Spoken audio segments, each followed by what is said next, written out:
where the names of Jahannam are written. And then the same phrase, take his body back to this earth, because I promised them, from it I created, and to it they shall return, and from it I shall bring them back a third time.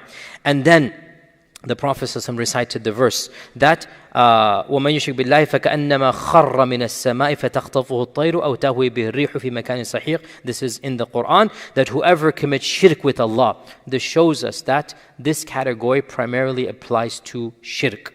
And of course, the one who is a sinner, there's a possibility that he will get a little bit of both, meaning this is the worst case scenario, the one who rejected Allah subhanahu wa ta'ala and committed shirk. And the verse translates as, whoever commits shirk with Allah, it is as if he is falling from the heavens, and it is as if the birds are plucking at his flesh, or the wind is taking him hither and thither. And the point is that this ayah indicates the falling of the soul and a type of punishment of the soul. So the Prophet ﷺ recited it and applied it in the akhirah is going to be having.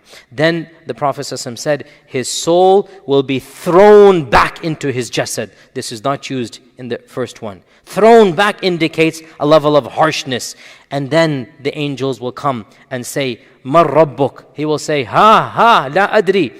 Meaning, ha is how we say, like I don't know, like the words that we just say like this. Then they will say, Ma dinuk, ha la adri. Who is this man sent amongst you? The same thing, I do not know. And then the angels will say that, Allah will say, he has lied. Now why has he lied? Because he did know in this dunya, and he refused to accept. So when they say, who is your Lord? He says, I don't know. In his mind he knew, but his body did not worship Allah. So his body is answering, I don't know, but his mind knew Allah is my Lord. When they say, who is this man? This is for the one who knew the Prophet ﷺ and rejected him. As for the one who's ignorant, we'll talk about him as well later on. One who never heard of Islam, we'll talk about him later on. But the one who knew Islam, Abu Lahab for example, he will say, ha la adri. Allah will say, he's lying. He knew and he didn't follow. So the lying is to the one who rejects Islam consciously. And then the angels are told, put around him the shroud of Jahannam, and bring from him the smoke of Jahannam, and allow him to look at his place in Jahannam. So the portal will open up, and the portal will show him his place in Jahannam. Then the qabr will become dark and dank and surround him until his rib cages break and enter into each other. This is what the Prophet ﷺ is saying, that his rib cages break into one another. Now, of course, from outside, the two qabrs are exactly the same. This is in Alam al-Barzakh. From outside, it's still 6 foot by 3 foot by 2 foot, same thing. But this is what's happening inside. You can have two people next to each other, and the one of them, the qabr is bright, the qabr is large and vast, the qabr is as far as the eye can see, and the other one, the exact opposite. And then, as he is there being punished, an entity comes to him who is terrifying to behold, with the worst stench, and bringing just his presence is odious. And he says, woe to you, who are you? And of course the response is, I am your deeds coming back to you. I am your deeds coming back to you. You had filthy deeds, now this is what is going to come back to you. And the man will make dua to Allah, Rabb, do not allow judgment day to occur. Ya Rabb, delay the judgment day. Because this is just the beginning. It is painful enough, but he knows what will happen is even worse than this. This is the entirety of the hadith. And there are many other facets from this and other hadith that we'll derive. But I want to stop here for our lecture for today and finish off with the hadith Bara ibn Azib. Let's open the floor for inshallah 7 minutes of questions. We'll finish exactly on 45 inshallah, 9:45. Who's going to begin our questions? Yes, in the back, brother. Bismillah.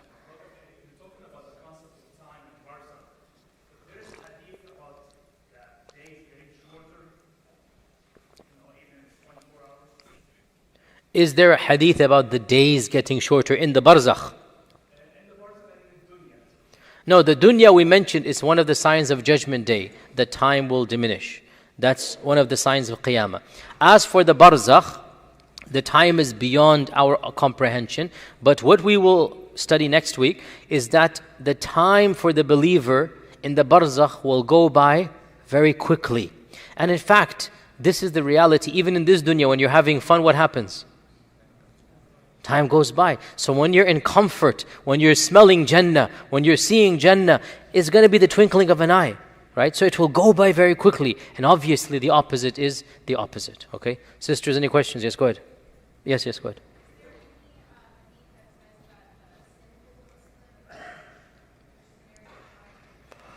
The sister says, is there a hadith that specifically mentions the sinful Muslim? So, the second hadith, one wording says the fajr, and one wording says the kafir. What we know is that the sinful Muslim will never be treated the same as the one who rejected Allah subhanahu wa ta'ala. And this is something that is explicit. Even in Jahannam, there are categories that are at the higher levels of Jahannam. We seek Allah's refuge. They are not meant for the ones who rejected Allah. They are meant for the unrighteous of the Muslims. And in fact, there are even Ashabul A'raf. And Ashabul A'raf are those people who, they're not in Jannah, but they're not being punished in Jahannam. They're not in Jahannam. وَعَلَى الْأَعْرَافِ رِجَالٍ. On the very top of the mountains, there are people that neither are they in the depths of Jahannam, nor are they in Jannah, so they are being punished, but nothing compared to the actual punishment of those who rejected Allah. So the hadith does not mention explicitly the impious Muslim. But as we said, there are generalities that we can extract a potential from, and in the end only Allah knows. And that generality, as we said, is that not everybody is at the same maqam. And so it is possible that there will be, and this is all again assumptions, there's nothing explicit. It is possible that there will be those whose delegation doesn't have as far as the eye can see, where they're not given the welcome, but they're also not punished. So they do feel some panic, and they don't have the same sakina as the highest level of the category. And we'll come to this, but what I will tell you next week and the week after that is that there are levels of adab al-qabr. And many of the unrighteous Muslims, they will be punished in adab al-qabr only to be saved in the akhirah before Jahannam. Because that too is a punishment. Like, imagine, to Allah belongs the best example, I'm not trying to equate, but imagine that you are told you have failed a very important exam. Okay?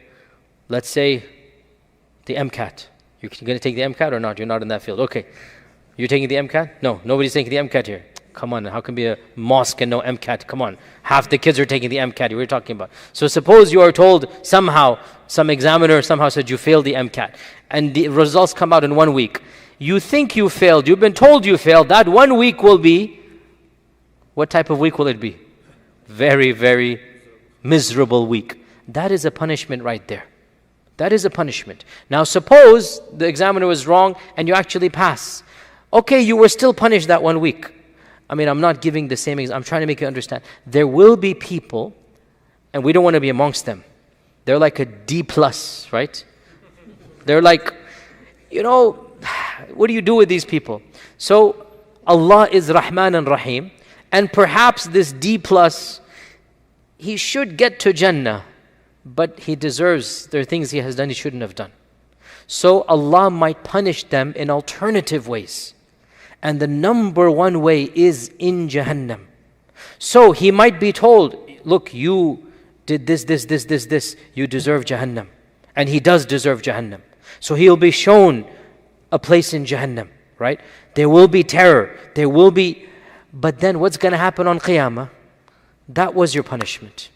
That was what you needed to do. I did it for you. And now obviously we don't aim for that, do we? Right? We don't want to be the D+ student, do we? That's a pretty sad level to aim for. We want to have the A+ student. But I hope that answers your question, inshallah. Back to this side. Just go ahead, brothers. Go ahead. Isn't there a hadith about staying at the qabr after the burial so that the dead body gets... Very good question. And again, we'll come to this. The brother is saying, isn't there a hadith that we're supposed to wait at the qabr for a period of time? Yes, there is. Our Prophet ﷺ waited. What did he do when he waited? Did he give the luqma to the guy inside? Huh? No, he didn't. What did he do? Exactly. You can ask Allah for anything, anytime. But you cannot communicate with the dead at this point in time. You stand there and you raise your hands up and you pray and pray and pray to Allah directly. Oh Allah, give this person thabat. Yes, go ahead. But you do not stand and turn your face to the qabr and start speaking to the qabr and start cheating on the exam. No. So the dua is done, yes, at the qabr.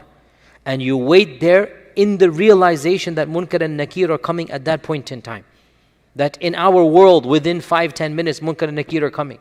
So the Prophet ﷺ would stand for a long time and he would raise his hands in the qabr, meaning in the qabr, in the graveyard. And he's raised his hands and face the qibla. You are allowed to turn and face the qibla and raise your hands up and make sincere dua. And by the way, this is a oft-neglected sunnah. Brothers and sisters, this is etiquette, especially when your loved one dies, when your family member dies. It's your haqq they have over you, that you make dua for them at this stage. Don't just walk away and go back to your worldly chores. Somebody's just passed away. They need you. They need your dua. That's what they need. So you turn to Allah subhanahu wa ta'ala and make dua, inshallah. Sisters, yes, go ahead in the back, go ahead.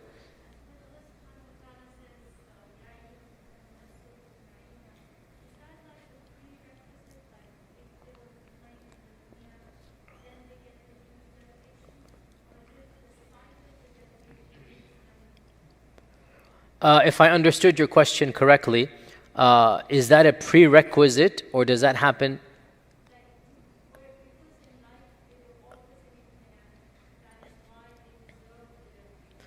So our sister is saying that, Ya ayyatuha nasul mutma'inna, does it mean that the soul was in itmi'nan in this dunya, so therefore they will be called Ya ayyatuha nasul mutma'inna? Or is this something that is given to them at the time of their death? This is a question I would say there's an element of both over here. Meaning, the souls that are at that level will automatically feel the sakina of the heart in this world. They will already feel the sweetness of worshipping Allah. They will already have the itmi'nan of the qalb even before death happens. So, but the question of course is that, can you give this title to yourself? Obviously not. You cannot say, oh, I am nafsul mutma'inna. But the righteous person will feel the itmi'nan in this world. And one can quote Ibn Taymiyyah over here, a very famous quote of Ibn Taymiyyah, that in this world there is a Jannah.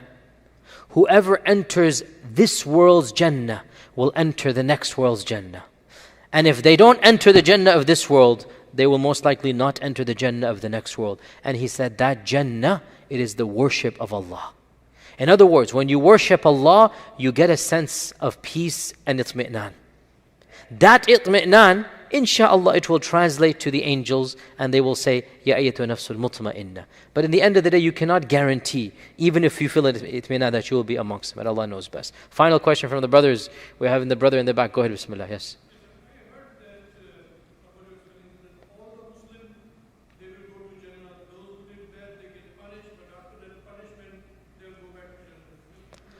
So our brother says that, will all the believers get to Jannah? The response, eventually.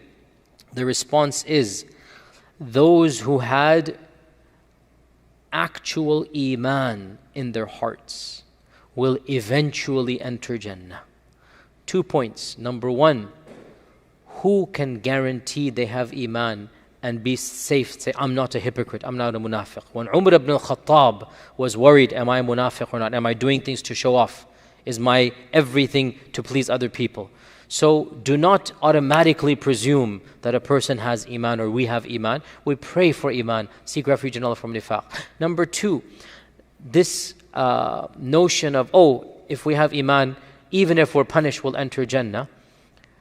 That's not an indication of strong iman. In fact, another group is criticized in the Quran for the exact same thing. That they said in Surah Al-Baqarah that even if we go to Jahannam, we are the chosen people. It's going to be for a while and then we're going to get to Jannah. This attitude, a'udhu billah, in and of itself, it is a type of arrogance that is an almost rejection of Allah and the punishment of Allah. Like if we understood what that punishment is, none of us would be, it's just a bit of time, we're going to go there. This attitude in and of itself, a'udhu billah, it's a potential that there's kibr in the heart. And Allah responds to this group of people. And this is the response we give to ourselves if anybody says the same thing. قُلْ أَتَّخَذْتُمْ عِنْدَ اللَّهِ عَهْدًا فَلَنْ يُخْلِفَ اللَّهُ عَهْدًا. Do you have a promise from Allah that you're going to enter Jannah? If you do, Allah will fulfill that promise. Do you have a promise from Allah that you will enter Jannah? This group says, وَقَالُوا لَن تَمَسَّ النَّارُ إِلَّا أَيَّامًا مَعْدُودَاتٍ. Then we're going to all go to Jannah. So that attitude disqualified them from entering Jannah. The righteous of the believers, even if they're sinners, they will always be scared of Jahannam and desiring Jannah. Iman is based on the two pillars of fear and hope combined, along with love, which is the central pillar. Fear and hope. The mu'min wants Jannah and is scared of Jahannam. Right?